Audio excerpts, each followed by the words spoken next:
தலையை பிச்சுட்டு சுத்தமாக கழுவி வச்சாச்சு. தனி மிளகாத்தூள் இந்த அளவுக்கு போதும். காரம் ரொம்ப தூக்கலாம் வேணும்னு நினைக்கிறவங்க இதுக்கு 1 ஸ்பூனுக்கு மேலே போட்டுக்கலாம். உப்பு தேவையான அளவு. கருவாட்டிலேருந்து உப்பு இருக்கா இல்லைன்னு சொல்லி வந்து வதக்கும் போதே டேஸ்ட் பார்த்துட்டு அதுக்கப்புறம் தான் வந்து உப்பு வந்து போட்டுக்கணும். அந்த டேஸ்ட்டு தகுந்த மாதிரி போட்டுக்கணும். கருவாடு வந்து வறுக்க தேங்காய் ஊற்றிக்கலாம். ஃபுட்டுக்குள்ள தேங்காய் தான் கட்டு வைக்கணும். இந்த மாதிரி கருவாடு வந்து நெத்திலி கருவாடு வந்து வதக்கணும்னு வச்சுங்களேன். பேச்சுலர்ஸுக்கு ரொம்ப ரொம்ப யூஸ்ஃபுல்லாக இருக்கும். அது மாதிரி வெளியூரில் தங்கி வேலை பார்ப்பாங்க பார்த்தீங்களா, அவங்களுக்கு ரொம்ப ரொம்ப யூஸ்ஃபுல்லாக இருக்கும்.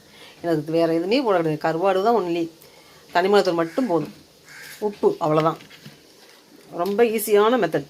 ரொம்ப சீக்கிரம் செஞ்சு முடிச்சிடலாம்.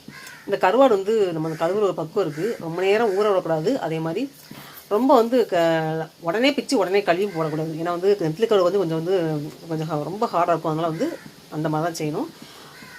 ஊற வச்சு கொஞ்ச நேரத்துலேயே வந்து தலையை பிச்சு கழுவிடணும். ரொம்ப ஊறுனா வந்து நொறுங்கிடும் கருவாடு. கருவாடை தேங்காய் எண்ணெய் போட்டுடலாம். தேங்காய் காஞ்சிடுச்சு.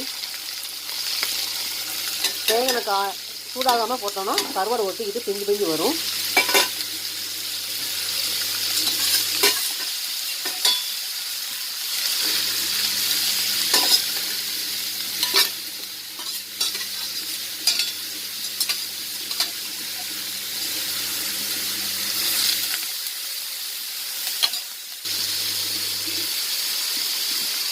ஃபஸ்ட்டே கூட கொஞ்சம் ஊற்றிடலாம்.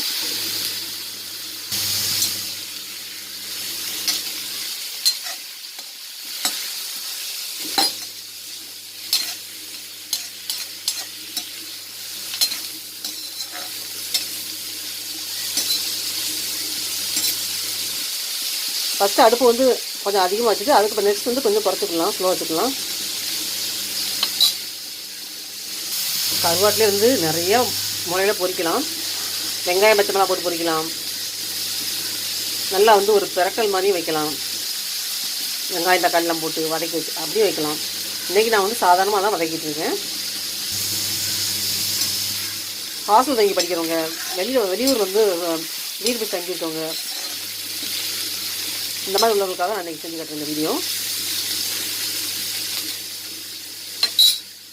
நெத்திலி மீன் வதக்கல். நெத்திலி மீன் கருவாடு வதக்கல். தனி மிளகாய் சேர்த்துக்கலாம். உப்பு சேர்த்துக்கலாம்.